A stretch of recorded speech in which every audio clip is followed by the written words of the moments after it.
just completely left the company, like washed himself completely clean from it and didn't get any more money, we wouldn't be here. Because it's not about Tesla, it's about Elon. You hear that, Elon? Literally all you have to do is leave the company you've built for 20 years.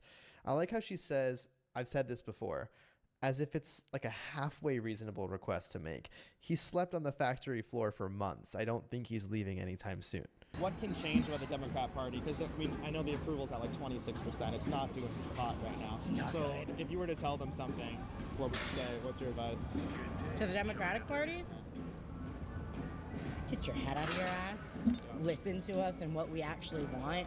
Stop bowing down. Because there's a lot of like what we call like performatism, like corporate performatism, and where they pretend to care about us if that's like popular at the time.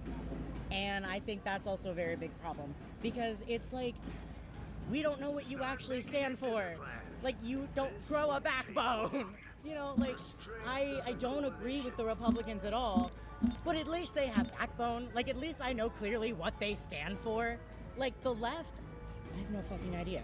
I have no fucking idea because whatever is gonna be like whatever they think will win them the votes, they'll be like, yeah, we'll do this, and then they're elected in, and then they don't do anything.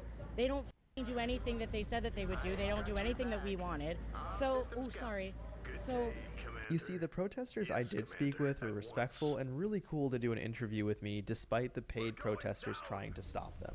To be honest, I did not think that the protesters would have such a distrust in their own party.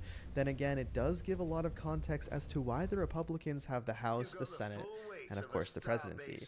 And when you see Democrat politicians scream and protest about Doge, investigating them would be a good start because those same politicians were pro-Doge just years ago. We've got to look at cuts for sure, waste, fraud, abuse, duplication, obsolescence, you name it. There is no question that there is an enormous amount of waste and fraud and abuse in this government. We want to cut the bad stuff and keep the good stuff. Everyone knows that getting rid of the deficit will require some tough decisions. And that includes cutting back on billions of dollars in programs that a lot of people care about. We're witnessing an implosion on the left, and things will have to rubber band closer to the center. We're already seeing that with Newsom starting a podcast and having people on the right come on. The question is, will people trust that shift from the Democrats or not? Thank you so much for watching this special episode of The Nate Friedman Show. The 3 most liked comments from the last episode are on your screen, and so is the video that those comments are from. I'll see you there.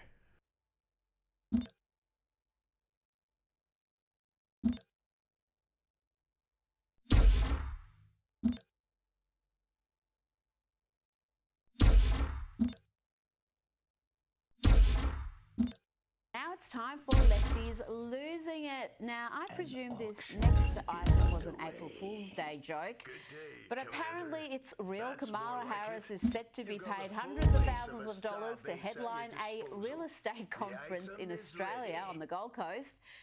And wowee, one of those land rats love hearing an inspirational speech from this fine orator. I can imagine what can be and be unburdened by what has been. You know? You think you just fell out of a coconut tree? You know, when we talk about our children, I know for this group, we all believe that when we talk about the children of the community, they are the children of the community. We all watched the television coverage of just yesterday. That's on top of everything else that we know and don't know yet, based on what we've just been able to see. And because we've seen it or not doesn't mean it hasn't happened. But just limited to what we're seeing. Oh gosh, I miss her. Now, you may have heard of the concept of FAFO, where you F around and find out. Well, this next dude found out all right. Here he is being confronted by the owner of the Tesla he vandalized, allegedly. Write a check, you just bought a Tesla. I can wipe it off. No, it's no, not. it is a hate crime, sir. It is a hate crime. Did you write a swastika on this? I'm sorry, I'm upset. Did you write a swastika? It didn't even work. I'm sorry you're upset. It didn't even work. Really? These lefties are vile. Let's go back to that interaction and see if this guy understands that the FAFO equation is real. The more you F around, the more you're going to find out. It's at the police right now. It's being fingerprinted. What do you mean it's defense upgrade because complete? they were trying to track you down. Thankfully, Facebook tracked you down. I said For what? And I For what? apologize. For what? I have nothing against For your what? car, and I have nothing against you. So why Okay? would you write a swastika on a Tesla? Obviously, I have something against Elon Musk, but that's not the So way Elon to Musk show my... owns that car because it was bought and paid for. It was bought and paid for a long time That's ago. why it's misguided, and obviously I did not intend to do this. Oh, he didn't mean to do it. He doesn't like Elon Musk. He's since been charged with a number of offences, including criminal mischief and harassment. Now, this mindless vandalism from the left is nothing new, nor are attacks against cars. They've been doing it for years. It just wasn't directed exclusively to Teslas in the past. Here is an oldie but a goodie. A lefty caught keying a vehicle because it had a pro-Trump sticker.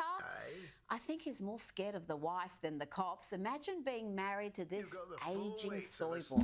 The green Toyota Tundra pickup truck that you walked up to, you don't remember what you did? What did you do to it? That's correct. Why? Was it the bumper sticker? And she's got a sticker that says, "Let's go Brandon" or something. Yeah, I guess it infuriated me. That's the only reason you did it? You don't know who owns the truck or anything? Yeah, that's the only reason I did it. Was it a key? No, it was my key fob. Yeah. Do you know which key you used? No, I have no idea. I'm guessing you know it's expensive to repaint a truck. I'm gonna have to repaint the truck. Did you fit idiotic and I'm gonna get something in the truck? Get the whole thing marked up. And you said, yeah. But I made a stupid mistake.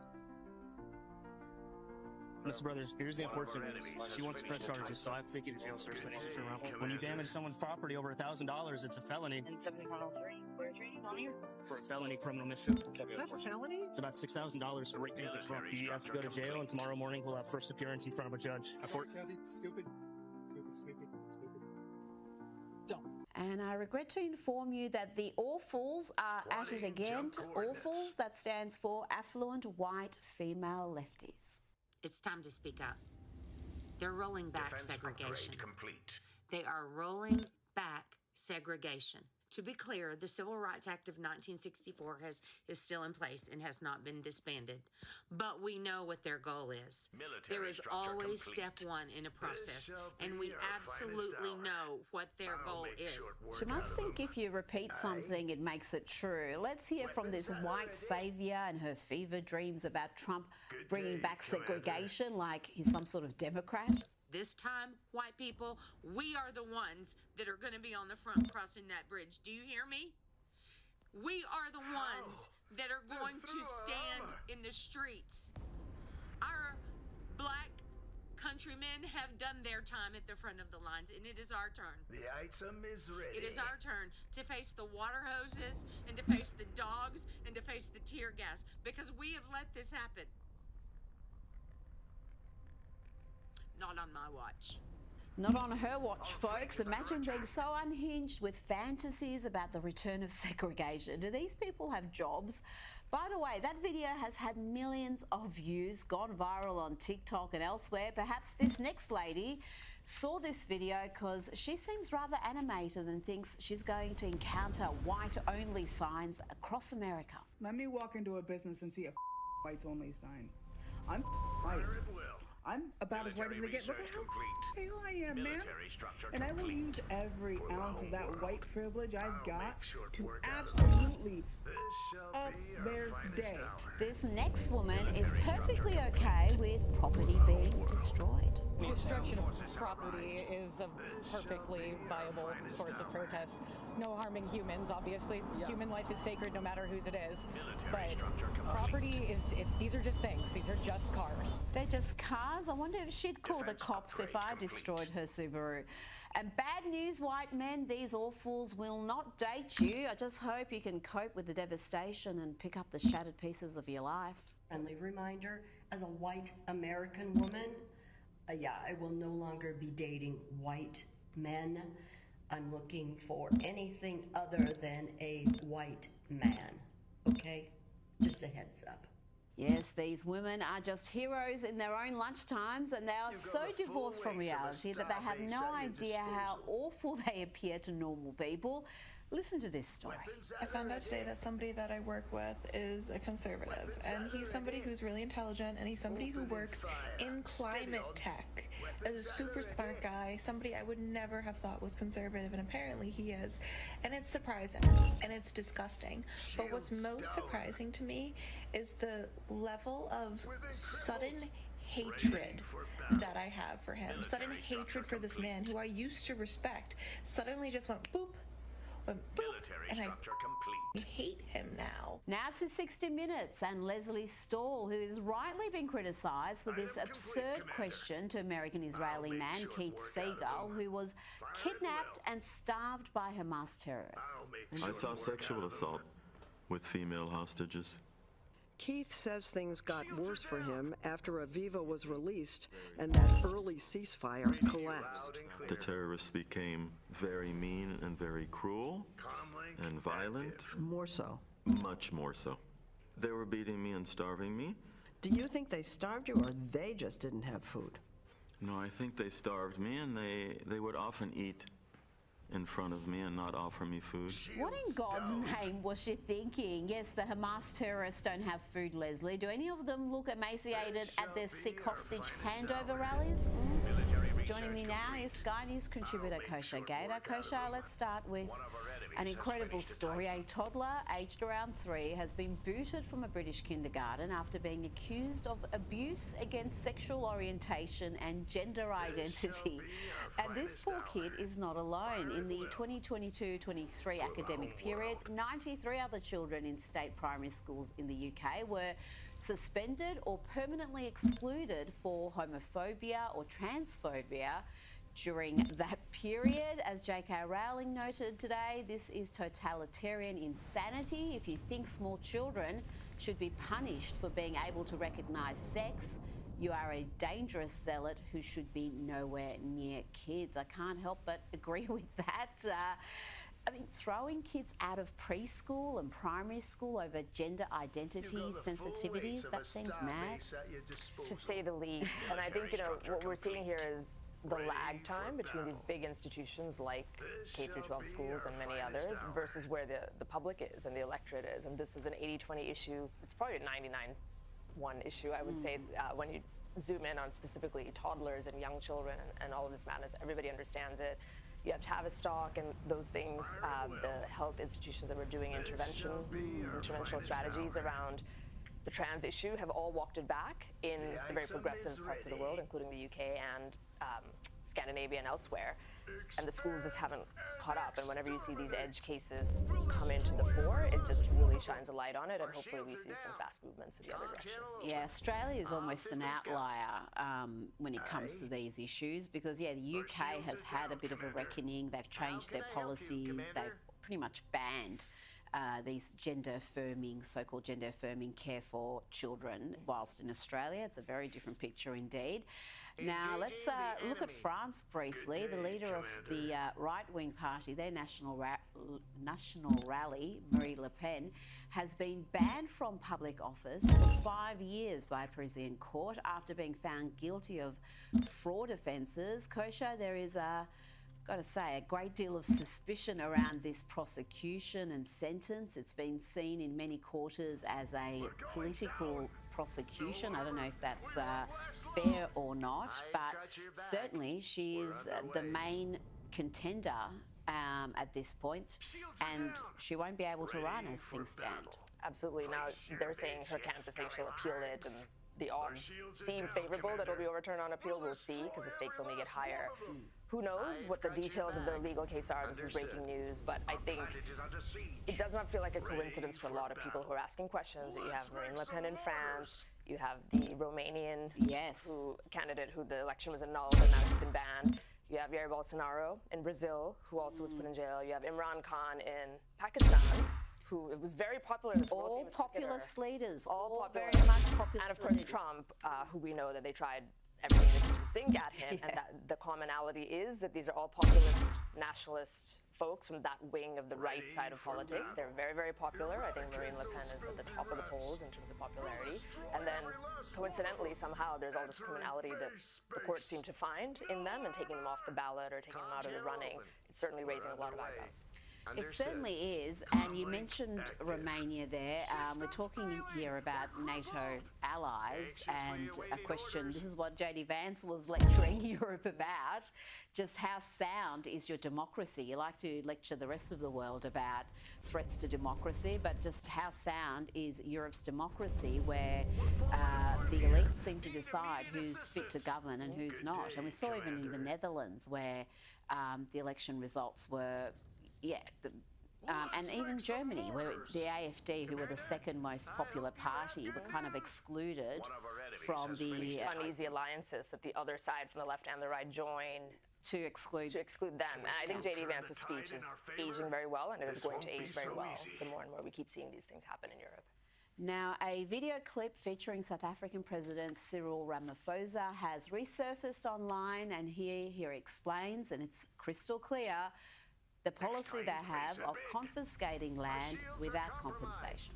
The question of land, the land of our forefathers and our foremothers must return to our people without any fail and without any payment of compensation. And it must happen now. Kosha, that certainly explains why Donald Trump has decided to pull funding from South Africa. But what is the rest of the international community doing, including Australia? Because we're talking about farms being confiscated from white farmers, and as you heard there, no compensation. Absolutely. I think this is an issue that angers certain parts, certainly of the right side of politics, who have been crying for a while about the outrage machine seems to always be selected and trained on people who are disadvantaged, who have more melanin in their skin. And when somebody has less melanin, like the white farmers of South Africa, it just feels like the response has been inadequate, especially from Christian countries that have very generous refugee and asylum policies like Australia, like America. Can they do more? Should they be doing more to take them in, as well as punching back the way Trump is with sanctions, cutting off aid, etc. So this president, some of his speeches are really, really quite jarring. Absolutely. And his problem is that the richest man in the world and very famous person happens to be Elon Musk, who's really raising the attention on this issue, and we're going to see more of this, I think. Well, I just can't understand why there's not just political pressure being put on South Africa. We saw during the apartheid era, sporting teams refused to travel there, all sorts of international sanctions and all sorts of measures that can be taken to bring the country into line and say you can't institute racist policies. The rest of the world's not going to be okay with that. But when it's the other way, when it's whites being discriminated against, those sorts of measures are not at all employed, other than by Donald Trump. That seems to be the only inference that many people are drawing, like what is different, because you're right, South Africa has been on the receiving end of huge sanctions from around the world when it was reversed. Absolutely. Now, let's have a look at more craziness from the UK. This story is causing shockwaves.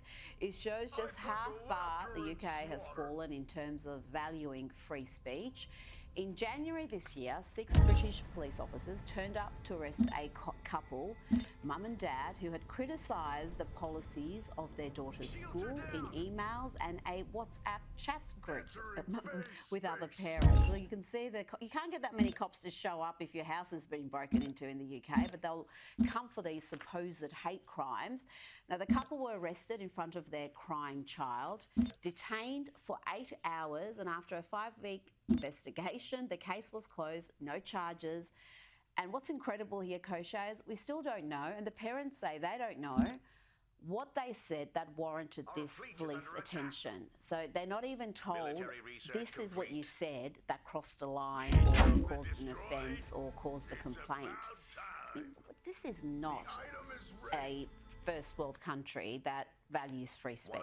It's almost unrecognizable, and it's so sad because that value comes out of there from the Magna Carta and everything else. So much of all of these institutions can be sourced back to England, and that's why I think it burns and hurts people so much more. Again, that J.D. Vance speech is aging very well, both the speech as well as when Keir Starmer was in the White House. They sort of had a little back and forth, and Keir Starmer said he's very proud of the heritage of the UK with free speech. I remember that.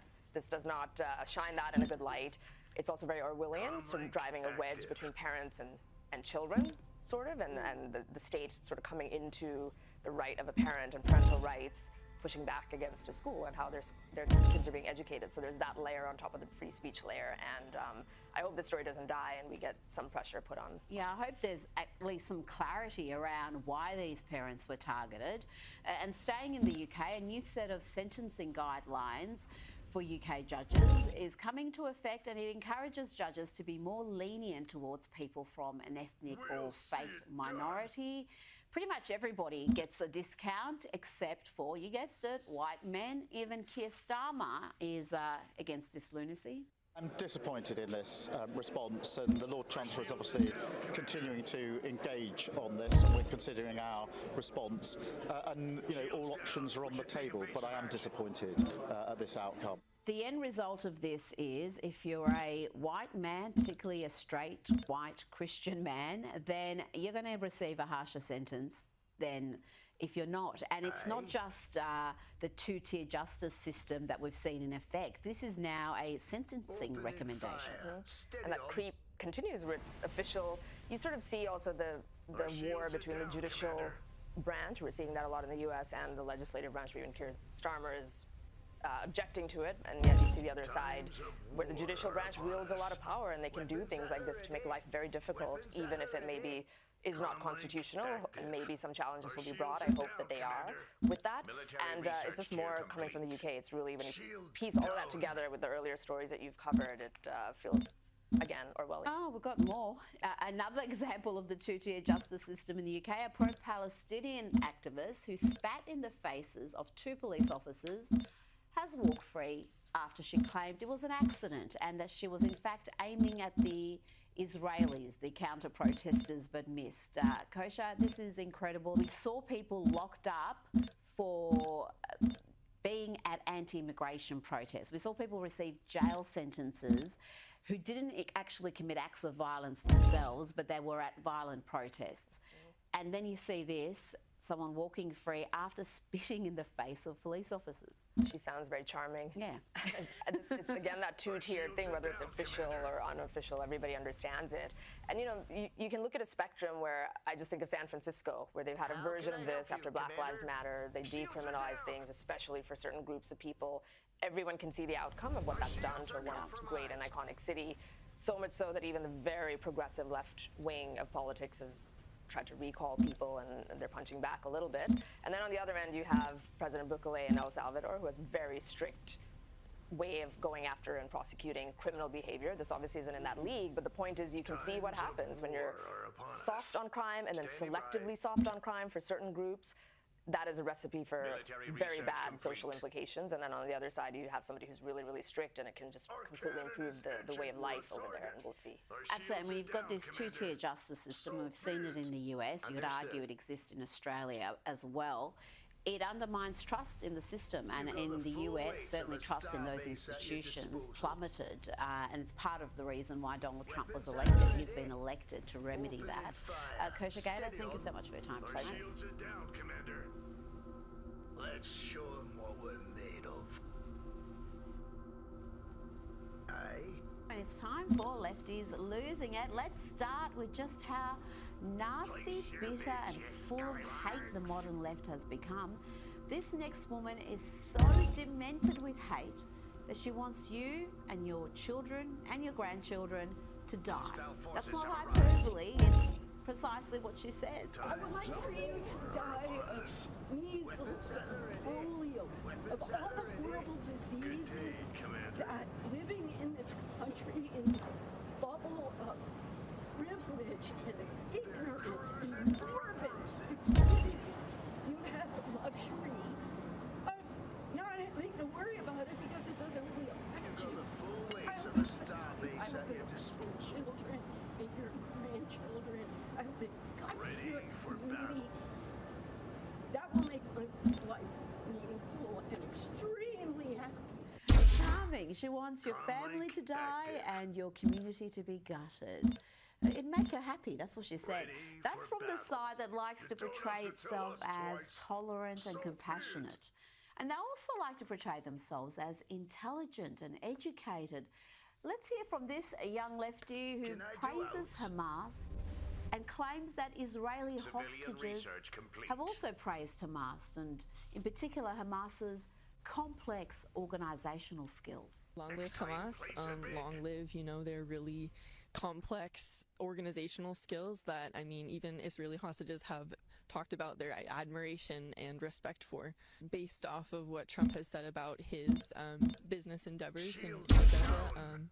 I think that he will definitely try to do so. I definitely think Hamas and the other resistance groups are gonna probably kick his ass and kill a bunch of people if they are trying to, you know, do anything to Gazans' home. Now to Joy Behar from The View, the insane asylum masquerading as a TV show. Here she claims that it's the right that are snowflakes, and then she seems to indulge in some democracy denial. Is she really questioning that Donald Trump won the election? By the way, there's such snowflakes on the right. If you say anything about them, they're going to the lawyers in 2 seconds. Bannon he's out there saying that Trump won the election. We know he didn't win the election. Let's check in with alleged comedian Stephen Colbert, who had billionaire Reid Hoffman on his show. This is the guy who has funded lawfare against Donald Trump and has in the past been forced to apologise for spreading disinformation during a Senate race, and you also have to say sorry for suggesting that the Trump assassination attempt was a false flag. But he's a lot more shy these days. Well, he was on Colbert anyway. Watch here as Stephen Colbert tries to get him to attack Elon Musk. But this is the best Hoffman could do. You know Elon. Should we trust what's going on? Well, I think, let me this way. What I want to say is that as Americans, we should be trying to help as much as possible, right? We want government efficiency. Yes. But obviously, we could do it in a much less cruel and much more lawful manner. Yes, cutting government waste and spending on mad green and trans projects is very cruel indeed. But a very timid response there, not like the Reid Hoffman we've known and loathed over the years. Let's hear from Elon Musk now. He was talking about his fellow tech billionaire in a Joe Rogan interview not long ago.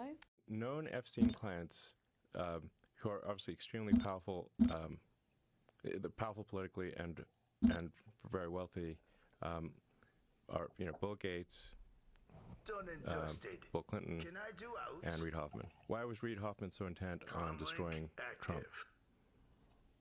Do you think it's because they're worried about the list coming out? Yeah, one of the reasons. Fascinating. Time for some local lefties losing it. And let's check in with Tasmanian Senator in the Australian Parliament. This woman is a senator in the Australian Parliament. Her name is Jackie Lambie, and she's mad about US tariffs on Australian aluminium and steel. Listen to how she would handle this issue. Talk about delusions of grandeur. It really is quite scary to think this woman is a senator. Quite frankly, we don't owe the United States anything. You have one or two choices. You can sit here in a corner now and you can do nothing and let them walk all over top of us, or you can continue to play the nice game, which, by the way, has not done anything to help us. So now it's about time you started hitting them back where it hurts. And these things will hurt. I can tell you, if they do not have access to Pine Gap and the communications there, then they are not gathering any intelligence over this side of the world. This is huge. So just warn them. We will close their intelligence off. It's huge, folks. It's huge. And Jackie Lambie is no stranger to saying wildly unhinged stuff. Remember this when she called for Elon Musk to be imprisoned for insisting that X be a free speech platform? Musk has no social conscience or conscience whatsoever. I don't know, whatever Elon Musk is on, it says that that's okay to continue to air that is absolutely disgusting behaviour. And quite frankly, the bloke should be jailed. And the sooner that we can bring rules in or do something about this sort of game playing with our social media, the better off we're going to be. But quite frankly, the power that man has, because of that platform that he's on, it's got to stop. And let's not forget this meltdown on Sky News last year. So when it comes to the tech billionaire, like I've already said, I think he's a social media knob with no social conscience. He has absolutely no social conscience. Someone like that should be in jail and the key be thrown away. That bloke should not have a right to be out there on his own ideology platform and creating hatred. Who exactly is spreading hate, Jackie? Perhaps look in the mirror. Now, we've got plenty more lefties losing it content with my next guest, Newsweek Senior Editor-at-Large and Article 3 Project Senior Counsel Josh Hammer. We're going to look at some astonishing polling data that's just come out. Brace yourself, lefties. ain't pretty. But let's start by hearing from Vice President J.D. Vance on Europe and civilizational suicide. That is the cradle of Western civilization. The entire idea of Christian civilization that led to the founding of the United States of America, that was formed in Europe. Europe is at risk, I think, of engaging in civilizational suicide. They are unable to or unwilling, too many countries, to control their borders. You see them starting to push back against that, and good, that's a good thing. You see them starting to limit the free speech of their own citizens, even as those citizens are protesting against things like the border invasion that got Donald Trump and a number of European leaders elected. So look, I want Europe to thrive. I want them to be an important ally. Part of that is going to be Europe respecting its own people, respecting its own sovereignty, and America can't do that job for them. If you have a country like Germany, where you have another few million immigrants come in from countries that are totally culturally incompatible with Germany, then it doesn't matter what I think about Europe. Germany will have killed itself, and I hope they don't do that, because I love Germany and I want Germany to thrive.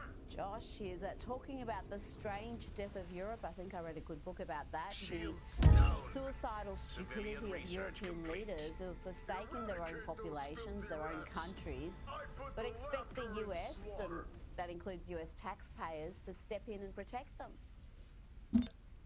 Rita, I don't think that I heard a single word there that J.D. Vance is wrong about, frankly. I mean, I'm not sure that I love Germany as much as he does, frankly, but I mean, other than quibbling there, I mean, I don't think there's anything wrong at all with what we just heard. I mean, Europe has been committing cultural, economic suicide. They've been committing basically every form of suicide that a nation state can commit, and part of that is because they don't actually think of themselves as nation states. And that's kind of the problem in the first place there. I mean, going all the way back to the Maastricht Treaty in Europe in the early 1990s, which was the predecessor to the modern European Union, you know, Europe really went hook, line, and sinker in the post-Berlin Wall, post-Cold War era. They really went hook, line, and sinker down the rabbit hole of post-nationalism, the idea of transnationalism, that we're all going to be just one continent, one economy, heck, one currency while we're out there. Let's have the Eurozone. Let's have a common currency, one central bank. What could possibly go wrong with this picture here? But when you start going down that rabbit hole, Rhea, you start treating all commodities and all human beings as one and the exact same thing. You're bringing in people from the hostile cultures that have nothing to do with your history there. You inevitably are going to lose any sense of nationhood in the first place there. So then you kind of combine that with these free speech censorship regimes. It's very, very, very dark stuff. And it's about time that someone is trying to put Europe in their place. It's trying to remind them, frankly, of what they were and what they could be again. It's kind of a friendly nudge from a former and hopefully soon to be again fulsome ally that Europe desperately needs. I'm not sure they're going to listen, Rita, but hopefully they do. Josh, let's look at some polling data, and there's no other way to put it. These are disastrous figures for the Democrats. Their favourability rating has dropped to a record low, according to CNN polling. CNN, folks, among the American public overall, the Dems' favourability rating is at just 29%. And what's interesting, Josh, is that even among Democrat voters, there is just great dissatisfaction. The approval rating there is low, and the majority believe the party's headed in the wrong direction. Well, there's multiple reasons for thinking that, right? I mean, first of all, just look at the fact that this party just simply cannot give up on its cultural militants. They cannot give up on their woke culture war they have been waging against the American people for years and years, arguably decades now. We saw that just at Trump's joint presidential address to the Congress about a week and a half, 2 weeks ago or so. They literally couldn't be bothered to get off their butts to applaud for Peyton McNabb, this high school girl who suffered traumatic brain injury because of a biological male. They couldn't be bothered to get off their butts to applaud for the family of Laken Riley, who was tragically murdered by an illegal alien who had no business whatsoever being in the United States. They're consistently taking radical positions. I mean, the transgender sports issue is literally an 80-20 issue.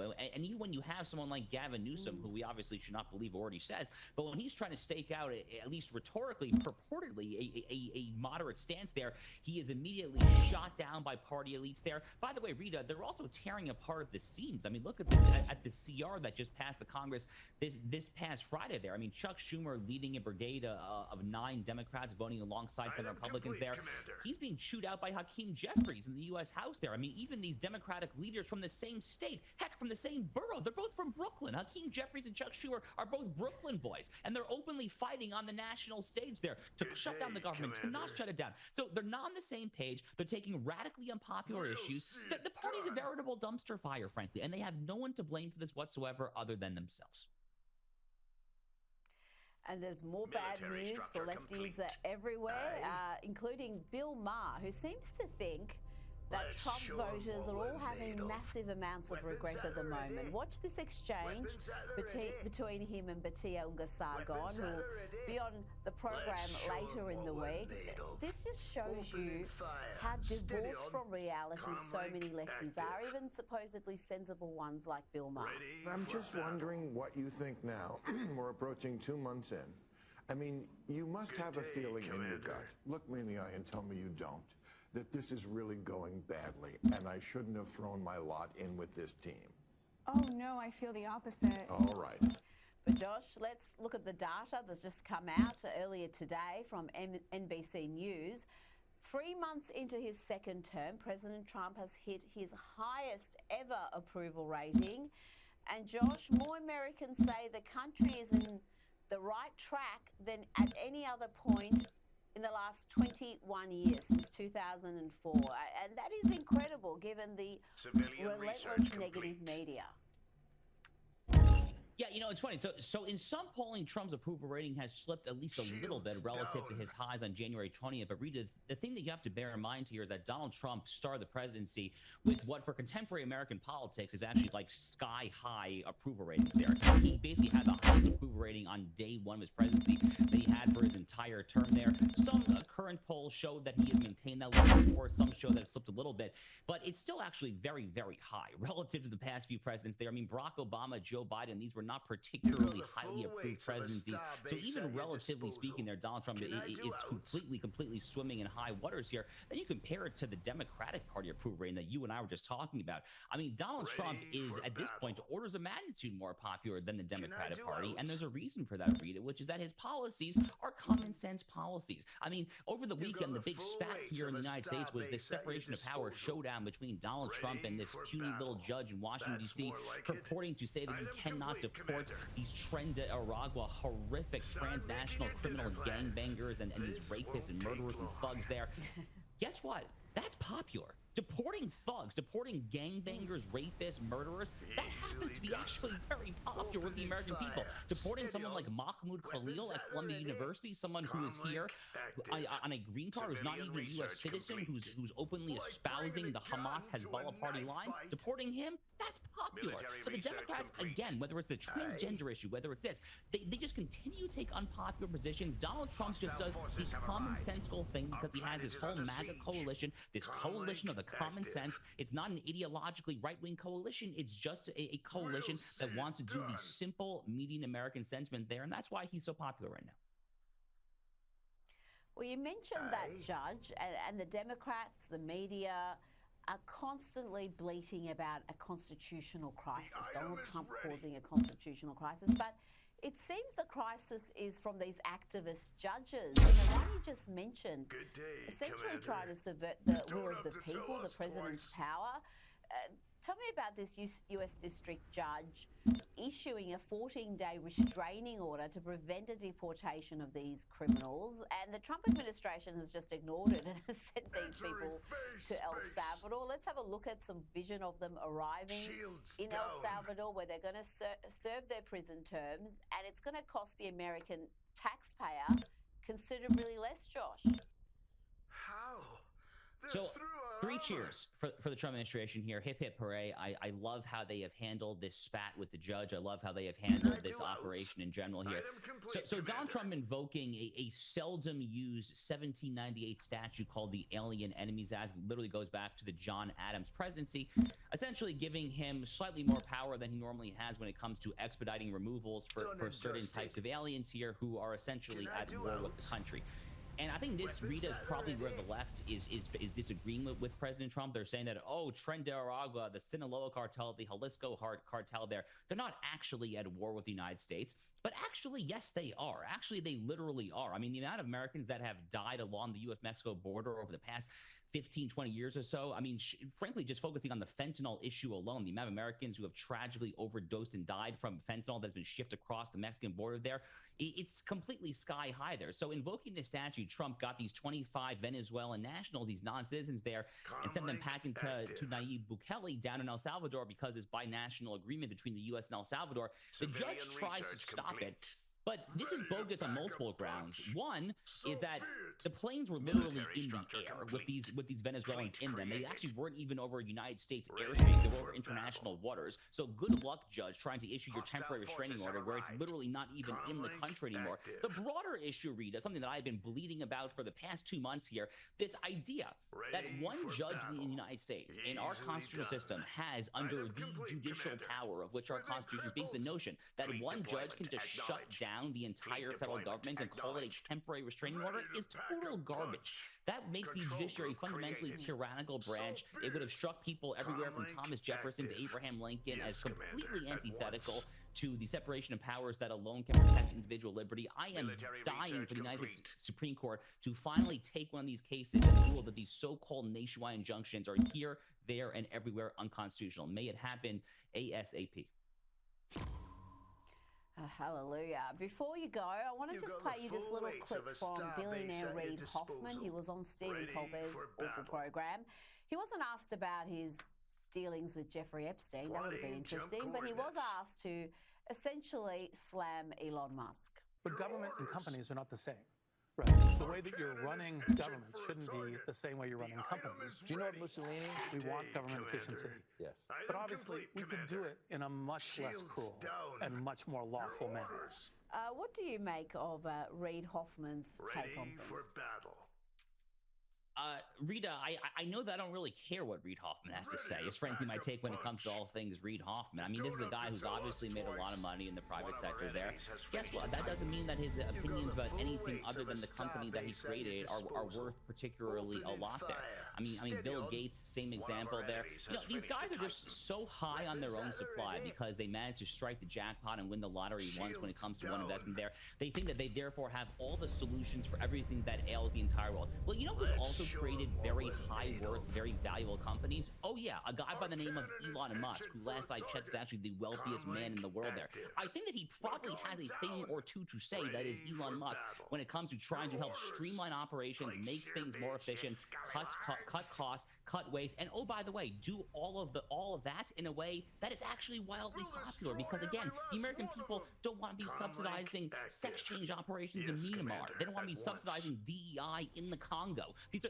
These are common sense things, whether or not Reid Hoffman, who is so high in his own supply that he can't see his own rear end, whether or not he wants to admit it there. But you know what? He's wrong. Elon Musk is right. The American people stand with Elon Musk, and they will continue to stand with Elon Musk and do. Military research complete. Trevor, thank you so much for your time tonight. For battle. Thank you, Rita. Yes, Commander. At once. Good day, Commander. This shall be our It's time for Lefties Losing It, and let's start with this bit of wisdom from the man who wants to be president. Yes, Tim Walz, the worst ever vice presidential candidate, wants to go one better and be the worst ever presidential candidate. Listen here as he argues that Democrats should have gone harder embracing DEI, wokeness, open borders. We let them define the issue on immigration. We let them define the issue on DEI, and we let them define what woke is. We got ourselves in this mess because we weren't bold enough to stand up and say, you damn right we're proud of these policies. We're going to put them in, and we're going to execute them. Republicans everywhere should be praying that the Democrats listen to him, because they will never ever win the White House again if they double down on that idiocy. Now, talking about doubling down on idiocy and lunacy, time to check in with the ladies of The View. And here Joy Behar claims that no sitting president has ever criticised his predecessor before Donald Trump. She actually said this. They also have a tendency to blame the Biden administration. It's like, move on. That ship has sailed. I never remember in my lifetime a sitting president trashing a previous president. I've never heard that before. Your hero, Joe Biden, wanted to put his predecessor in prison, Joy. We don't have time for all the hours upon hours of footage of Joe Biden trashing Donald Trump. So Here's just 20 seconds of him repeating a dangerous debunked lie about Donald Trump and then saying we should lock him up. When the president was asked what he thought had happened, Donald Trump said, and I quote, "There are very fine people on both sides. My God." That's what he said. It sounds like I said this 5 years ago, you'd lock me up. We gotta lock him up. Now to a woman who would no doubt be a finalist in the Victim Olympics. Here is a woman living in the West choosing to subjugate herself behind a niqab, a dehumanising face covering, and then complaining about how hard it is to eat in public. I was struggling to eat in a Ville at the beach, and this happened. Usually it's a struggle for me to eat outside anywhere, and sometimes I can always just pull up my veil like this, eat through here. But I actually found a better solution. This is my solution, guys. We actually have a tent. There is a window, so I can just put it down when I'm eating, have my bagel, turn around, and lift my veil and eat this way. Everything's covered, right, Max? You can't see anything? You can't see anything, no. I can also turn around and eat. I just have to put this up. Can I have a bite? No. Can I be in there when you're eating? I want you in here when I'm eating. Bye. Hey, but isn't it so sad that you have to rely on a tent to eat? Yeah, it's sad, so make more female-only accessible places. Oh dear, it's like chopping off your legs and complaining about not being able to walk. You know what? There are a number of Muslim-majority countries, more than 50 in fact, where you can have all sorts of women-only areas, and those countries are also full of millions of oppressed women, many of whom would love to be free of the veil, to be free in the West. Perhaps you can swap places with one of them.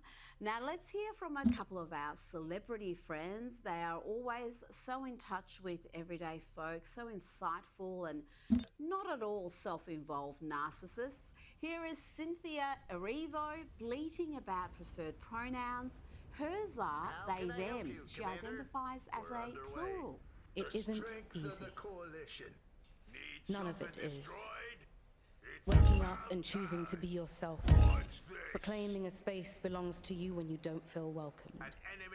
Teaching people on a daily basis how to address you and dealing with the frustration of reteaching people a word that has been in the human vocabulary since the dawn of time. They, them. Words used to describe pedantically two or more people. Poetically, a person who is simply more. Oh, so if you don't want to deliberately mangle the English language to pander to the likes of her, then you're being pedantic. Don't you know she's more, she's so much more. You know what? This next girl argued the they, them message so much better. They, them, energy!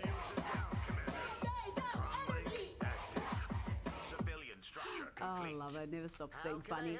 But let's go back to our insufferable celebrities. And here is Bob Geldof. It's been decades since he released anything that anyone wants to listen to. But here he is with another unhinged diatribe about Elon Musk. And here he says that he hopes to see teenagers mess with Elon's wealth.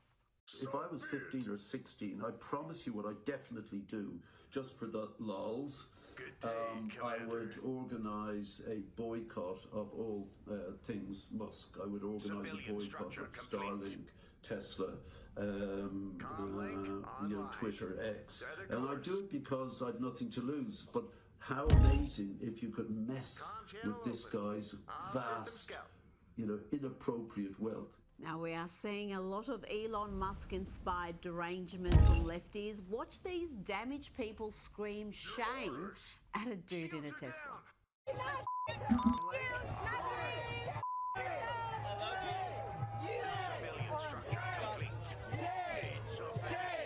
Yes, there's an epidemic of crazy lefty losers who are attacking Teslas and Tesla drivers. And these attacks are becoming increasingly violent. Watch what happened to this 61-year-old woman. This is video from the victim's Tesla camera. It shows a green car pulling up to a Tesla on busy Route 66, then swerving in front to box the Tesla in. The driver then walks over to the 61-year-old woman in the Tesla and reportedly starts hitting her while she's sitting behind the wheel. At one point, the woman says she bit the man's hand. Moments later, the passenger of the green car appears to walk over and pull the attacker away. They finally get back in their car and drive off. We spoke to the victim today, who said she was terrified and can't understand why anyone would do this. I'm ashamed of our society and what they're doing. The victim, along with the other Tesla owner who received a threatening note and text, have both now signed up for a gun safety course at a gun range north of Flagstaff. They tell us they don't feel safe right now. Unbelievable. Attacking a 61-year-old woman. Hopefully that lefty loony is behind bars, and soon this next lefty has been arrested for allegedly driving into a pro-Trump protester with his car. We just learned that a 70-year-old man was arrested after Meridian police say he hit another man with his car during today's demonstrations at the Tesla dealership in Meridian. Police say 70-year-old Christopher Talbot of Meridian made an obscene gesture towards a counter-protester and then hit him with his car. Police say the victim had been driving a truck with pro-Trump flags and had just parked and gotten out of his car when Talbot hit him. Joining me now is Newsweek's senior editor-at-large and Article 3 Project senior counsel, Josh Hammer. Josh, someone is going to get killed soon if the left don't stop this lawlessness, this unhinged violence. Well, unfortunately, Rita, if there's one thing that we know about the left going back at least as far as Karl Marx, frankly, you could probably go back at least even further to the French Revolution in the late 18th century. They love violence. Violence is actually part and parcel of what they believe. I mean, if you look at what the modern left stands for, they stand for barbarism against civilization. They stand for tearing things down, not for building things up. And part of that old school Marxist class envy, I think, is really part of what is going on here. Elon Musk is literally the #1 richest man in the world. You cannot pick a more picture-perfect target of left-wing classic Marxist ire and angst and frustration than Elon Musk there. He's a man who has built successful companies, not just Tesla, but SpaceX. He's of course now leading Twitter, aka X, into the free speech era and so forth as well there. So it's for all of those reasons, but more to the point, I mean, I as an American who has to live with these people, I have to actually walk down the sidewalk, go to the supermarket, go to the grocery store. I have to like look at these people in the face there. I mean, it is these fraying of the civic bonds of citizenship that ultimately, in the long term, have the pernicious potential to unravel the entire nation if it continues. I'm not saying that the nation is going to disintegrate tomorrow from this, but you have to prosecute this behavior. I mean, you literally cannot let them get away with this there. It kind of reminds me actually of the post-October 7 stuff, the pro-Hamas protest. There was a Jewish man tragically killed by a pro-Palestinian protester, aka kind of a rioter, out in Southern California. Very similar stuff here. Whatever the cause of the day is, Rita, you can bank on the modern left being violent, but the answer to violence is robust and unapologetic enforcement of the rule of law. Send these bums to jail. If they're not citizens, send them packing out of the country. Are these protests, Josh, partly organised and perhaps funded by Soros activist groups? We're hearing all sorts of reports about how it's almost like shift work for some of these people, where they put the banners down at midday on the dot, for example, and walk off, and others come precisely at the top of the hour. I don't know, it's all anecdotal, but do we know much about who's behind them, who's perhaps helping to fund it? We don't know for sure a lot yet, but what we do know is that there are a lot of left-wing protests over the past few years, that there have been massive amounts of so-called professional protesters. Professional protesting is now a very common thing on the left. We saw that at Columbia University last April and May during the pro-Hamas demonstrations there, where it was later revealed that a lot of these people were actually brought in by outside forces there. Frankly, a lot of the pro-Hamas stuff actually ends up being orchestrated by just foreign actors, including people affiliated with the Iranian regime, people like that there. I personally do believe, yes, that a lot of this Tesla stuff probably is due to Soros Open Society Foundation, Arabella Advisors, Tides Foundation. It's always the same actors. It's always the exact same actors here. Whatever the cause of the day is, whether it's Black Lives Matter, whether it's Hamas, whether it's anti-Elon Musk anarchy, they gravitate to the cause of the day, and it's toxic and evil no matter what stripe it is. You've got the full weight of a starbase at your disposal. Now to the always charming Democrat Congresswoman Jasmine Crockett, and when she is not mocking disabled Americans in wheelchairs, she's engaging in some what I see as virulently racist dialogue. Listen here as she claims a black Republican colleague is whitewashed because he married a white woman. Some of our skinfolk, who definitely are not our kinfolk, such as Byron Donalds, literally it's because you married a white woman and so you think that they're whitewashed you. I'm not really sure like what it is. You know, I feel like they give him his talking points and he's like, yes, massa, I got it. Charming stuff. Skinfolk are not kinfolk, Josh. Explain the rise of Jasmine Crockett among the Democrats, the way she talks about some of the Republicans who she serves with, the manner in which she conducts herself. You would think it would almost be disqualifying, but she's got significant power and her voice is amongst the loudest right now. Rita, I'll give you my quick take on Jasmine Crockett by way of a musical analogy. So I know that you and I are both big country music fans. I'm less certain how you feel about classic rock, but by way of example here, let's think about the Beatles. The Beatles are Paul McCartney, John Lennon, George Harrison, and Ringo Starr. So when the Squad comes into power in the U.S. House back in 2018, 2019, it's Ilhan Omar, Rashida Tlaib, Alexandria Ocasio-Cortez, and then Ayanna Pressley in Massachusetts. But people forget about Ayanna Pressley. I mean, she's kind of like a nothing burger these days. So my theory on Jasmine Crockett is that Jasmine Crockett is making a strong play to supplant Ayanna Pressley as the Ringo Starr of the Squad, because Lennon, McCartney, and Harrison are already taken. But she wants in. She wants in on the band. She will be there in the background. She will do some drums there. She wants in on just the total chaos in the far left flank of the House Democratic caucus there. You know, maybe the most offensive thing about Jasmine Crockett is that she deliberately talks. She puts on this shtick, this act as if she's kind of like just like fresh off the street. She has this accent. She tries to talk. It's so demeaning. I mean, you look at where this woman went to school. She went to extremely expensive, elitist private schools her whole life. This is not how she actually talks. It is literally all an act. I don't know why Democrats feel that they have to put on this out there. If I were a Democratic voter, I would be grossly offended by this. I would just be deeply offended there. I'm obviously not a Democratic voter there. I've played footage of her before she put on this new accent and this new act, and it is an act. And yeah, she was beautifully spoken, that product of a private school education. She went to an elite college, one of the more expensive ones. I had a look at the fees there. They're astronomical, Josh. And suddenly, she sounds like as she does. Now, let's talk about Vice President J.D. Vance. He recently addressed young Marines at Quantico, and he had this message as he celebrated what he calls a renewed sense of patriotism.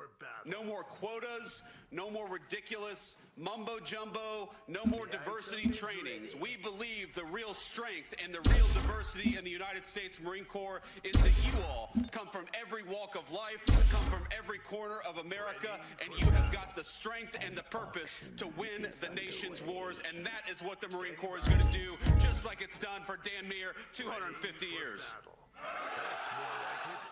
Josh, DEI is dead, certainly amongst the Marines. It's possibly where it was at its most dangerous and destructive, to have these elite ranks being corrupted by things other than meritocracy, to have diversity, equity, inclusion considerations brought in instead of picking who are the elite soldiers who can serve. So this was all along one of my top arguments for J.D. Vance actually being vice president of the United States in the first place. I argued this for months and months prior to Donald Trump picking him.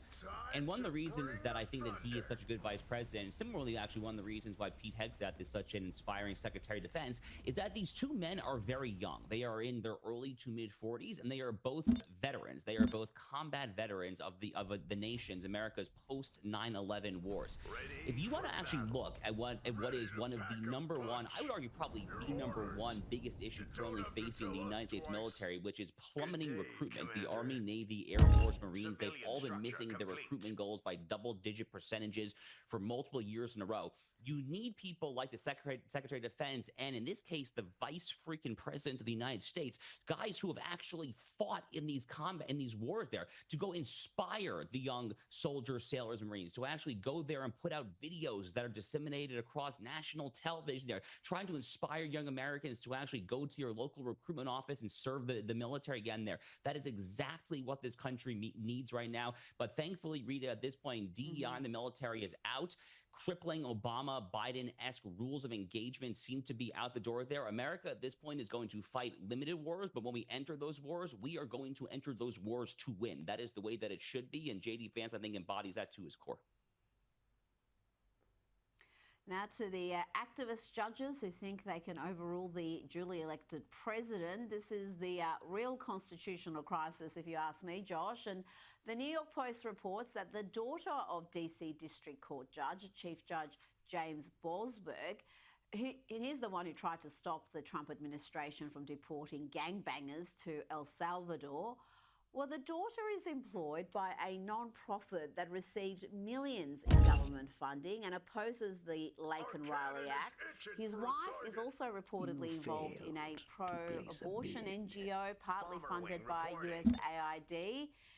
Josh, how is the administration going to handle these activist judges going forward?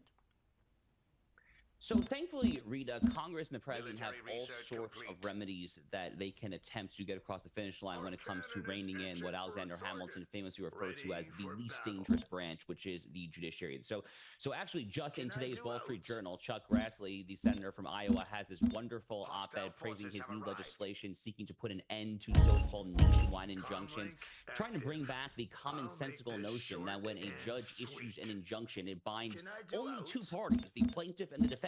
What a concept, this notion that a judicial ruling could actually just bind the people before the court there. So that's one very basic thing.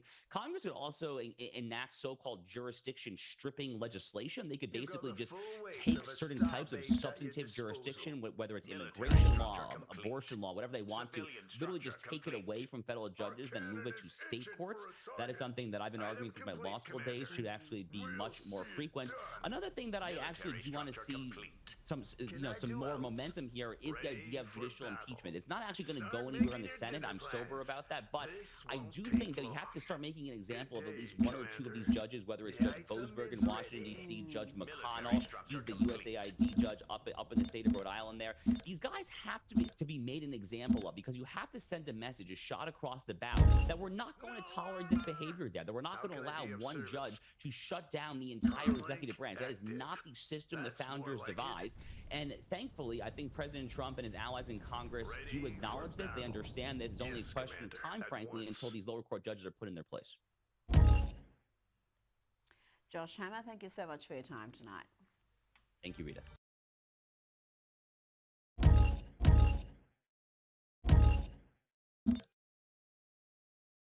It's time for Lefties Losing It, and you asked for it and you shall receive. Let's jump into a Joy Reid extravaganza. This is just going to be so much fun, so much broken, race-baiting, extreme left nastiness.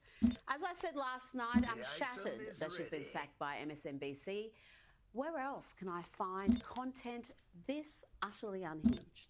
One side stands for freedom, while the other meets the textbook definition of fascism, namely a far-right dictatorial regime like Hitler's Germany or Franco's Spain or Mussolini's Italy, but also white-ruled South Africa before Mandela and the black majority took control. Oh, yes, she was obsessed with calling anyone who wasn't an American-hating Marxist a fascist or racist. We do have a fascist groundswell in parts of this country, mainly among white men, let's be clear. The racist tomahawk chop, the gesture and chant promoting stereotypes, caricatures, and frankly, hatred of Native American people. Similarities to what happened in Germany and what's happening now in America are just undeniable. History may not repeat verbatim, but it sure does rhyme. She really is madder than a cut snake. And you'd remember I played a clip last night of Joy Reid mocking white women's tears. Well, look who's crying now. My show had value, and that, I'm sorry. Military structure complete. What I was doing value. Civilian structure Had value. complete. No, it had no value, Joy. It was just hysteria, lies, race-baiting hyperbole, designed to agitate the ill-informed left who really don't need any further help in being angry and miserable. And if you feel sorry for Joy Reid, if you think I'm being a bit too harsh, just remember her glee when firefighters and police officers were sacked for not getting their COVID shots. So yes, we have the receipts. It's a pattern that we've seen across the country with police unions and officers coming out against mandates. Seattle's police union called the mandate a public safety crisis, as if vaccines aren't for the public's safety. The city's police and firefighters who were fired for non-compliance made a very dramatic exit, marching to City Hall to turn in their boots. And a trooper went as far as to attack Governor Jay Inslee over the radio while claiming that he was being asked to leave because I'm dirty. I mean, no one said not being vaccinated was dirty, but okay then. Charming, charming. That diatribe went on for some time before she ended on this bit of misinformation and hysteria, accusing police officers of risking the lives of the public by not taking their COVID vaccine. And she also attacked officers for not being masked in a New York subway. Police officers are supposed to protect and serve, but they're actually putting themselves ahead of the citizens they could infect.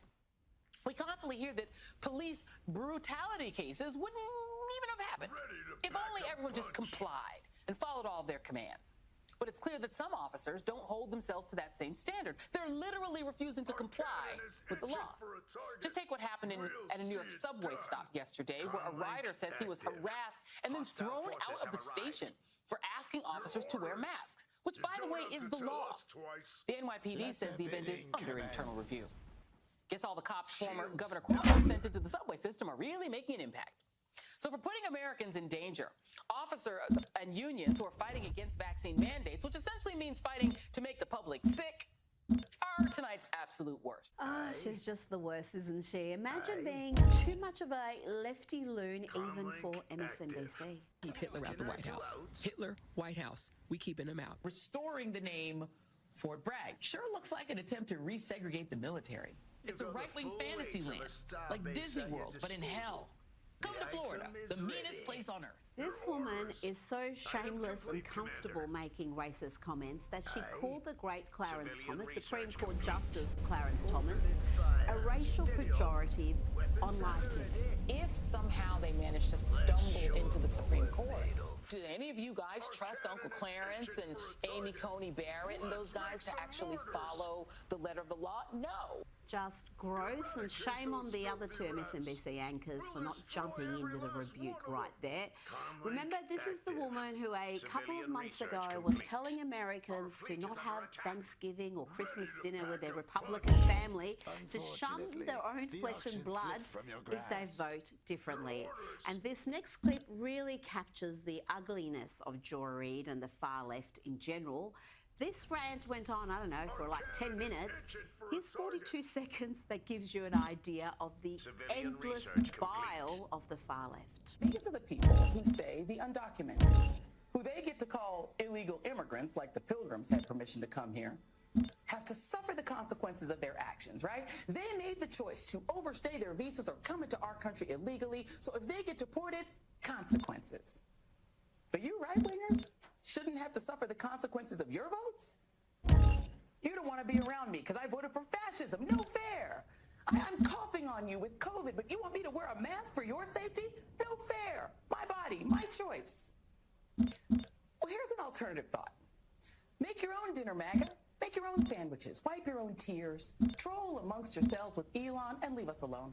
You really have to marvel at the delusion there, the thought that Republicans are sad about not dining with the likes of her. The audacity is, I've got to say, off the charts. She genuinely thinks Republicans regret their vote. They are the ones who miss out because cousin Sarah with the nose piercings and the green hair boycotts Thanksgiving dinner. But if you expect the 73 million who voted for the prosecutor, not the felon, and particularly the 92% of black women who voted for Kamala to give you a cookie for your vote, a trophy, a hug, a high five, you might be asking too much. If we want to eat with you, we will. But if we just want some peace over the holidays and we don't want to put up with your trolling while we eat our tofurkey, get over it. Stop acting like we owe you, and for God's sakes, stop whining. It's embarrassing. Joy Reid telling others to stop whining. I've heard it all now. And already we've got her sad little fan base pushing for a boycott of MSNBC. Joy Reid won 2 NAACP Image Awards this week. Joy Reid has been an award-winning journalist. She is brilliant. There's nobody who can touch Joy. And just because you find other people to put in a time slot who look just like Joy does not mean that that is Joy's voice. So it's #TV off because we are boycotting MSNBC. We will not be watching. We want to ensure that we are writing letters, sending emails, posting on social, telling people how much Joy Reid means to us. Boycotting MSNBC, that's activism I can get behind. Keep it up, folks. Now, my next guest did something extraordinary recently. He's a proud Texan, but he turned up at a New York City Council meeting and advocated passionately for the city's veterans who are being abandoned, being neglected, while illegal immigrants receive taxpayer-funded 4-star hotel rooms in the middle of Manhattan. The speech quickly went viral with millions of views, thousands of retweets. Here's a little of what Alex Stein had to say. Let's talk about the thousands of illegal immigrants that get to live in Manhattan rent-free for months on end. And not only that, when they get the free food, we spend millions of dollars on the food. And you know what they say? We don't like this food. This food is not typical to what we eat in Venezuela. So you know what New York City's going to do? New York City's going to go and we're going to spend millions of dollars to give these illegal immigrants gift cards while veterans are out here literally freezing on the streets right now. So we're talking about a homeless shelter for some veterans when if I say that I'm an asylum seeker, if I'm a terrorist from Venezuela and I was a Tren de Arruga gang member and I said I'm coming here to claim asylum because this is such a great sanctuary city, you're going to give me a free hotel in Manhattan, but a person that goes to Iraq and defends our country against the actual Taliban, they don't get any social services? Joining me now is comedian and host of Prime Time with Alex Stein on Blaze TV. Alex, your advocacy had an impact. You've helped increase pressure on authorities in New York. Maybe a sanctuary city with a Democrat mayor, but he's read the room. He's announced he's shutting down the main migrant intake centre at the Roosevelt Hotel in Midtown Manhattan, and he also plans to shutter more than 50 migrant shelters by June. Good day, Commander. And Rita, listen, I don't want to sit here and pat myself on the back whatsoever. I don't want to do that because a lot of people have exposed what's been going on in the middle of Manhattan when it comes to the Roosevelt Hotel and how illegal immigrants are able to just stay there on months on end. People are saying they're basically, I think there's people that have been there over a year. Free room and board. But one thing that I do know is that the person that was running that meeting is a guy by the name of Bob Holden. And Bob Holden was running this Veterans Commission because he wants to help out veterans in New York City. And my speech, I have word from Bob Holden's staff that it was instrumental in Eric Adams making the decision to, say this on Monday that they're done with the Roosevelt Hotel. So I'm not saying this to brag, but I never get any wins. I go and I speak at all these meetings, and everybody thinks it's so dumb, Rita. And finally, I have a meeting, and it goes so viral, and I actually hear from the city council that it had a big effect. And like I said, other people exposed the Roosevelt Hotel. It's not just me, but just the fact that I got things in motion. It makes me actually feel really good. But you've been exposing it from the start. You've gone to the hotel, you've shown what's been happening, the fact that they won't let homeless veterans in there. But if you're a migrant who's arrived in America illegally, you're welcome. Now, a big part of why these migrant centres are also closing down, as well as your advocacy, is the fact that Donald Trump has largely solved the border crisis, the thing that they said couldn't be solved, and he's done it in a matter of weeks. Is quite remarkable. But I've got some bad news for you, Alex, some disturbing news to impart. Your biological stepfather, Tucker Carlson's life, may be in peril. Former Navy SEAL and current Congressman Dan Crenshaw, he was caught on a hot mic saying he'll kill Tucker if he ever sees him. This is after an interview with GB News' Stephen Edgington. Let's first have a listen to what was said during that interview. Just coming back to this $100 billion to Ukraine, I know that people like Tucker Carlson will make the argument there's a real opportunity cost there. You know, we could have spent that money on the border or fixing, you know, issues in America. Yeah. What do you make of that argument that all this money could have been spent to help Americans, not Ukrainians? You can walk and chew bubblegum at the same time. You know, we spend 75–80% of our budget on a welfare state in America, Social Security, Medicare, and Medicaid. I'd love to ask Tucker what he thinks that $100 billion should be spent on, and if he would vote for it as a conservative. Tucker doesn't know what he's talking about. And Alex, this is what he had to say after the interview. Have you ever met Tucker?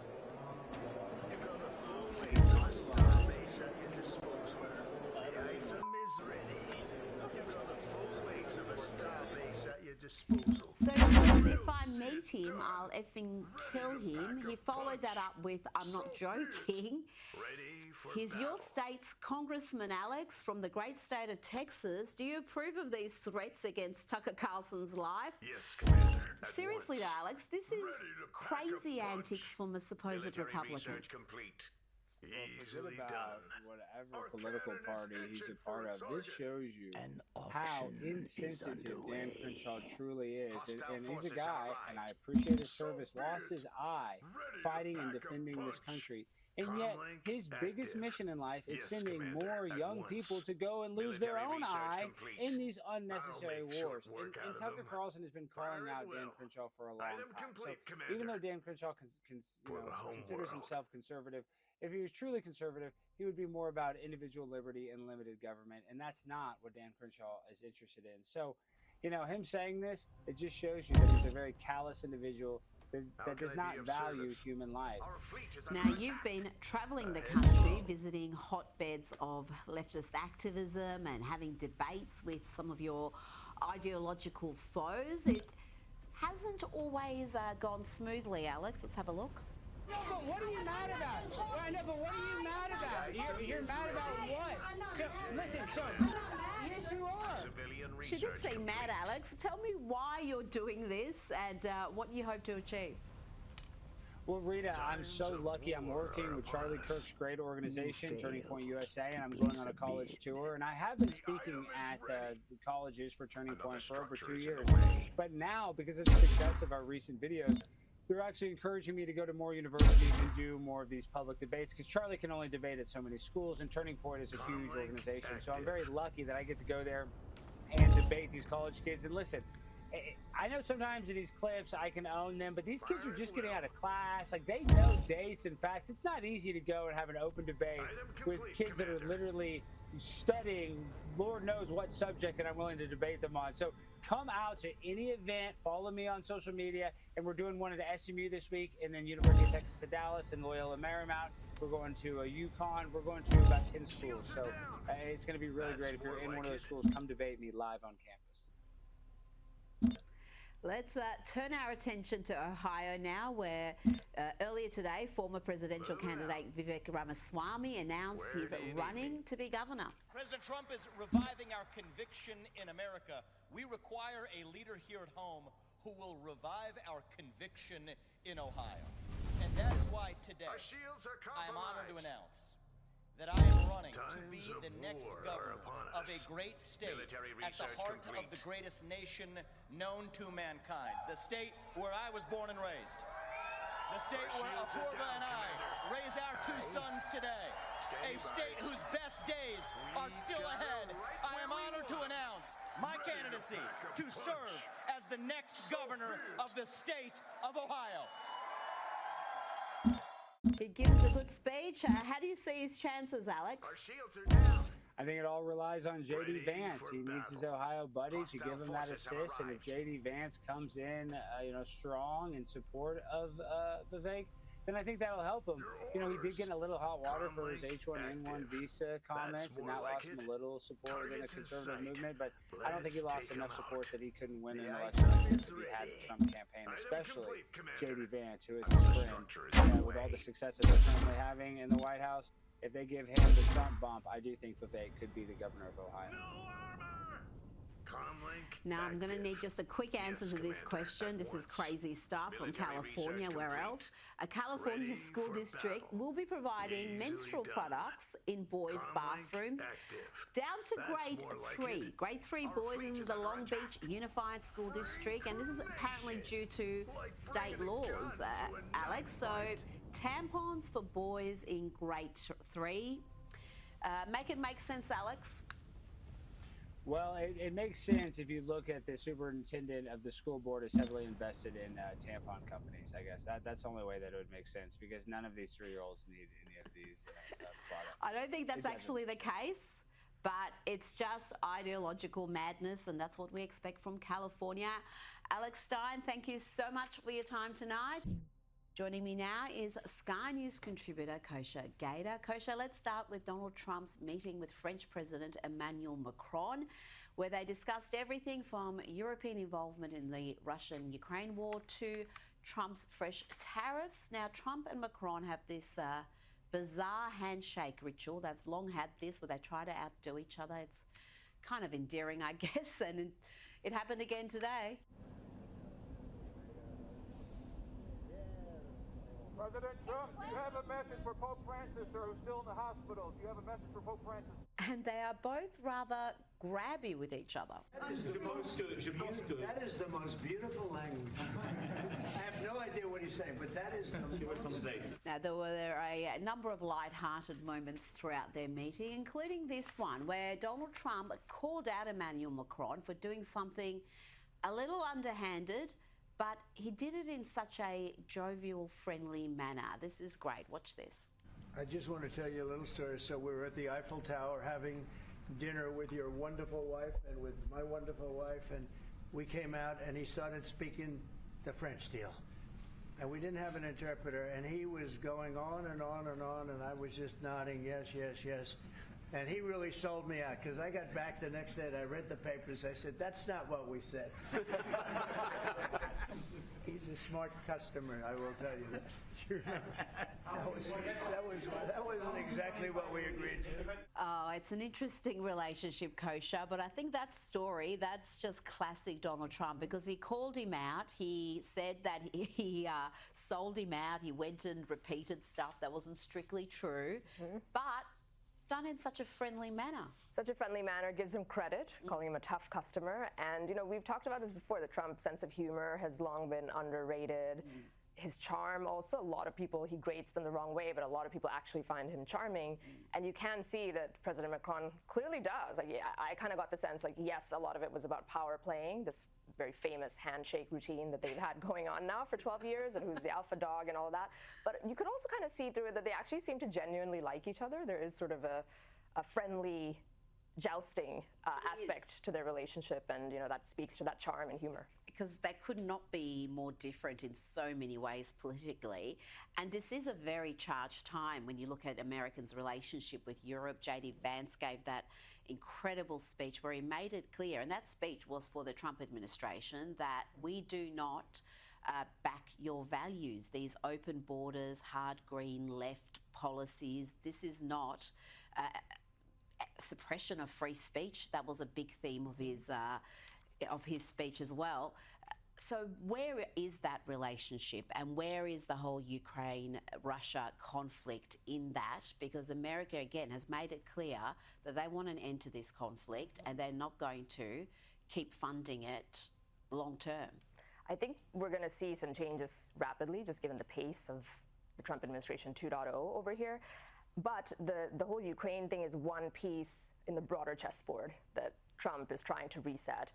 So some of it, yes, in its own right, he does want the war to end. He is very much in favor of peace and not having so many casualties and that carnage continuing. But also, it is sort of a linchpin right now in recalibrating the relationship with Europe, where they've got to step up and pay closer to 5% of their GDP on defense. I wouldn't be surprised if we see further moves where Trump starts to shut down military bases in Germany, for example. It's now 80 years post-World War II. Let's recalibrate. And simultaneously, he's also trying to open up relationships and normalize relationship with Russia. Maybe an uneasy ally, but they are a significant player in many ways. And that Macron sort of was trying to push back on that or give the counter argument, but we see that the Trump team is moving ahead with normalizing that. Well, so much of what he's been pushing for is starting to eventuate. As soon as he had those attacks against Zelensky, we saw the European nations pledging to back Ukraine, to spend more, to do all the things that the Trump administration has been pushing them to do. So sometimes the way he gets there is a little bit unconventional, but he does eventually get there. Now, it's looking like Donald Trump will have his entire cabinet confirmed in record time, beating out previous presidents. So far, Trump has had 18 of his 22 cabinet nominees confirmed. You compare that with President Biden, who had 18 cabinet nominees confirmed 57 days into his term. So we are seeing a really quick pace here. It's not just the number that is getting confirmed so quickly, it's the quality of these candidates. They are loyal to the Trump team. It's very different from the first administration. Absolutely. He's much more organized. We can see that transition team was funded and in place 6 months before the election in the eventuality that the state would come. They are much more vetted and aligned with his populist vision, which is breaking away from the traditional Republican Party and the candidates that he was putting in place last time. The speed is very interesting because a lot of people from his base were nervous that John Thune, who's a little bit more establishment type, would he slow walk it? That hasn't happened, so it's very clear that Trump is more powerful now, and even the establishment wing, which has dwindled in the Republican Party, but it is still there, seems to be following his lead much more so now than last time. And the last thing I would point is that all of them are very young, which is quite refreshing. And one of the young ones is the new director of the FBI, Kash Patel. He is one that the Trump base is ecstatic about, has an enormous job to reform that organisation that has become politicised, been weaponised to attack conservatives. He is really quite important to what Trump is trying to achieve in his second term. Absolutely. Him and then the deputy, Dan Bongino, who just came out as well. Definitely they seem to be singing from that same song sheet of what Trump and Pam Bondi, who they both report into the AG, want to do in terms of ultimately rebuilding trust in this once venerable, vaunted institution that has completely lost all trust, and it ranks very low out of all institutions in there. Also, some kind of justice and reform possibly for people who came after political enemies, not just Trump, but others, will be something that will be very different, but they do seem to be moving in that direction. We'll see. And then the last thing, too, is all of these people are sort of made for TV in their own way. And Kash and Dan Bongino, a little rough around the edges. They're certainly not everybody's cup of tea, but they know how to do battle with adversarial media. And so you're going to see a lot of that, I think, in the next 4 years. And something that's never talked about, and I don't really talk about it, but it's hard to not notice it, is the diversity of this cabinet.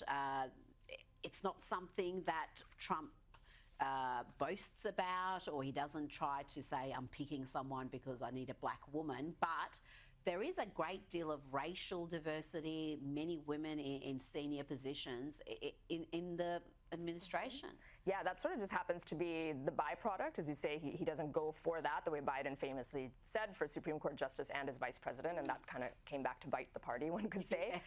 But actually what it does is the diversity of his cabinet reflects, I think, the diversity of the MAGA populist movement and how that whole realignment in the country and in the electorate has led to actually a pretty cross-sectional coalition, if you will, of people, and that is reflected in these cabinet appointees. Absolutely. Well, let's cross to New York, hear from the New York City Mayor Eric Adams.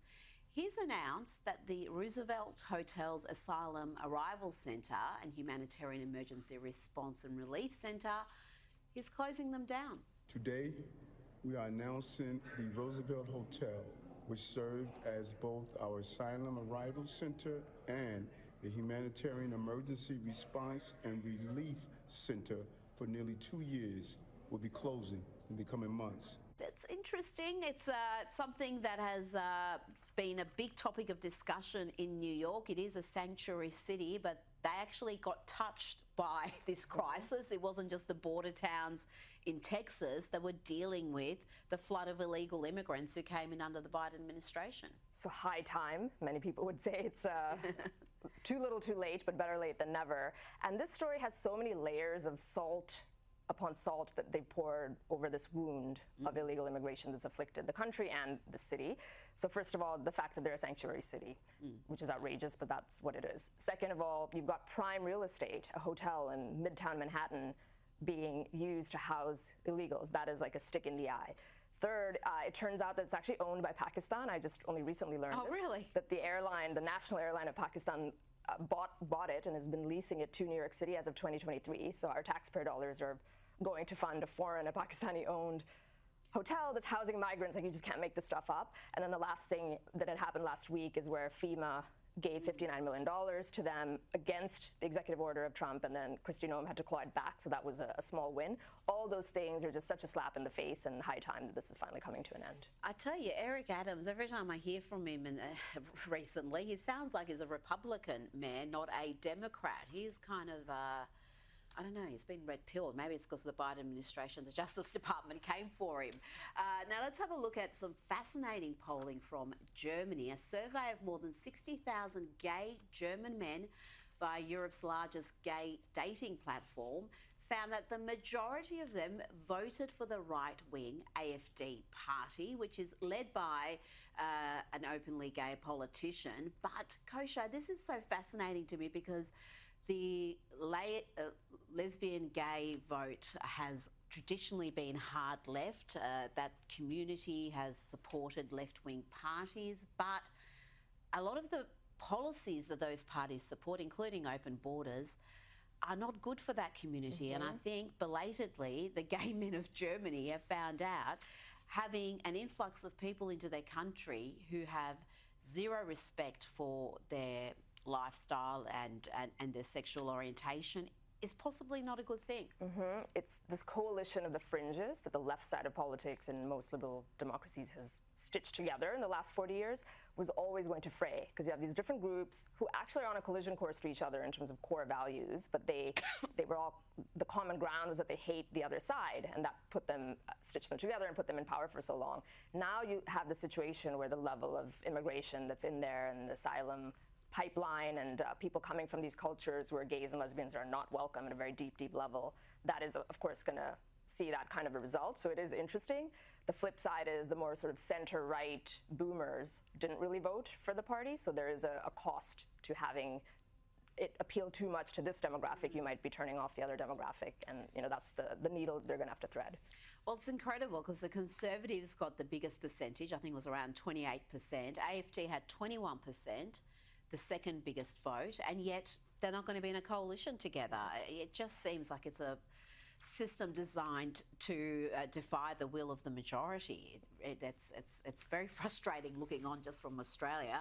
Before you go, I want to ask you about rogue Australian Senator Fatima Payman, who's described Iran, yes, Iran, as an incredible place for women, claiming that Iran allows women to participate in the workforce, whoopee, to ensure that they have a voice, that their voices are heard, and that their voices are involved in a democratic process. Reality is that we're not privy to living here and listening to the propaganda that we receive from very single-sided organisations with a specific agenda. Kosha, as someone whose parents escaped from Iran, as someone who can never go back to that country. I could never go and visit family because I would literally be thrown in jail and never see never see daylight again. I cannot believe the ill-informed nonsense coming from someone who should know better, whose own background should see her not running this campaign for the Iranian regime. This is a country that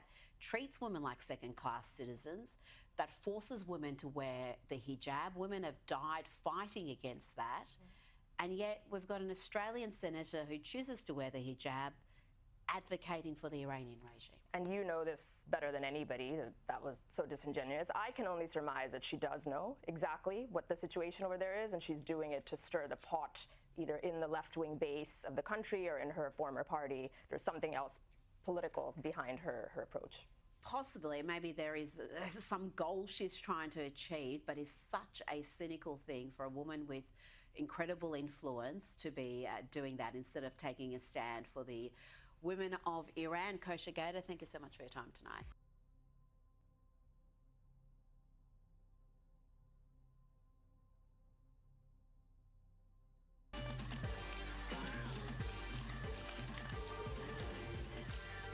evening and welcome to a program devoted entirely to lefties losing it. We're going to get to some Super Bowl hijinks shortly, including Taylor Swift being booed aggressively while President Donald Trump was cheered loudly. Didn't that see the left meltdown? But let's start with Democrat Maxine Waters, who, along with other demented democracy-denying lefties, tried to break into the Department of Education and accosted a federal employee standing in their way. Watch this utter lunacy. Look them in the eye. Come on, hold your face up. Look at him. Let them see you. This is him. Look at it. What's your name? Tell us your name. Give me that ID again. The ID, I showed it to you. So what? I showed you the ID. You do what? I showed you the ID. Could you let me see the ID again? Huh? No. No? Will someone else ask him for the ID? Will you ask him for it? He won't let me see it again.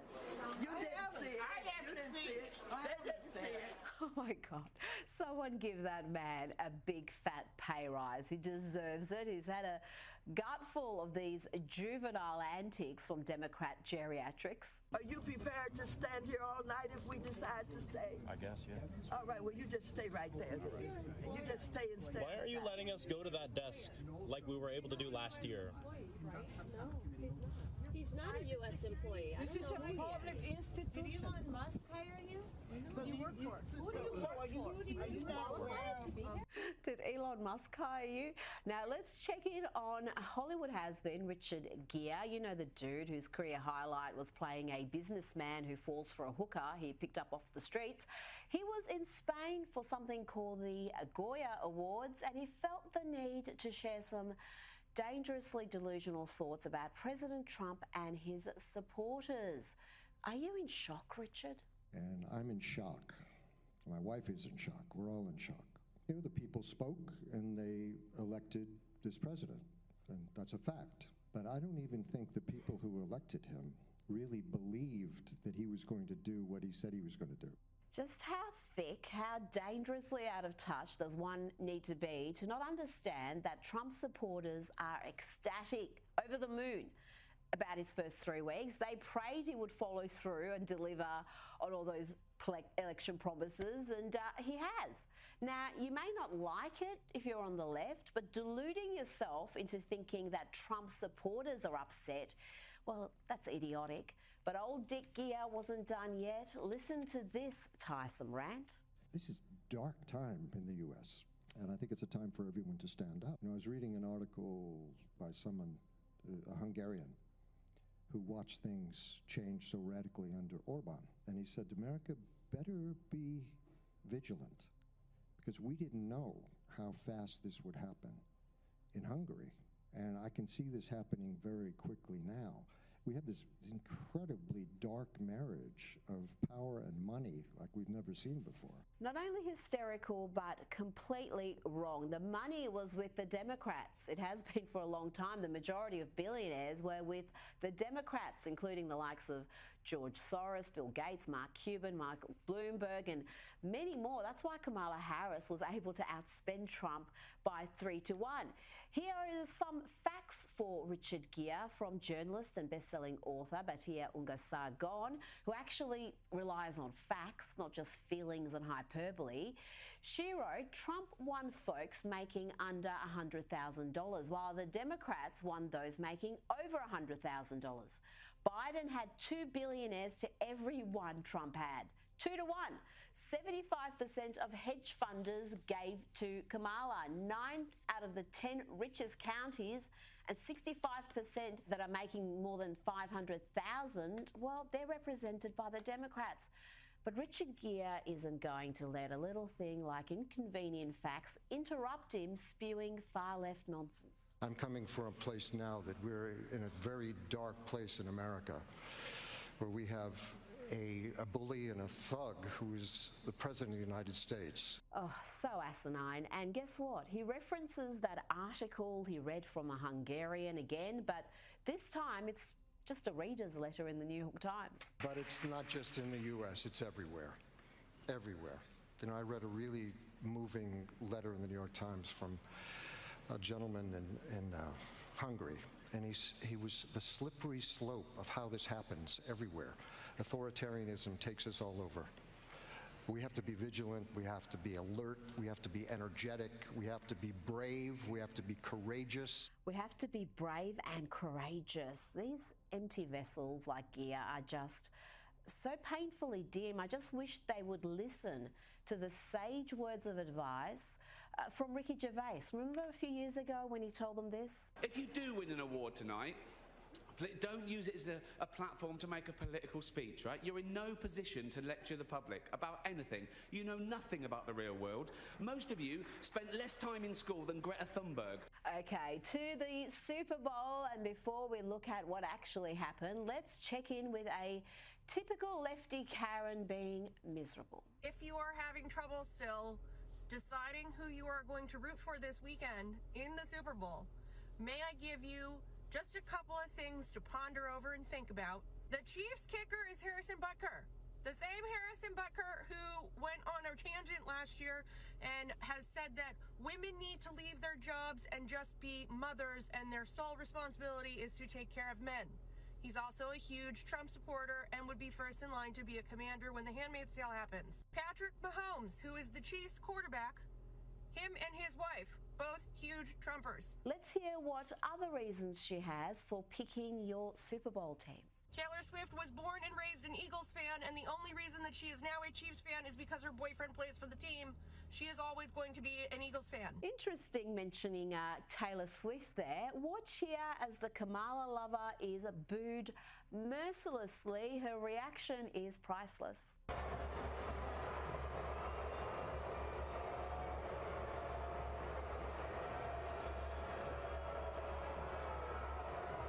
Today, Donald Trump became the first sitting president to attend the Super Bowl, and the reaction from the crowd was huge, huge. From the moment he entered the stadium, any lefties watching, can I suggest you divert your eyes now, because I think this is going to just fill you with unbridled rage. President Trump! We love you!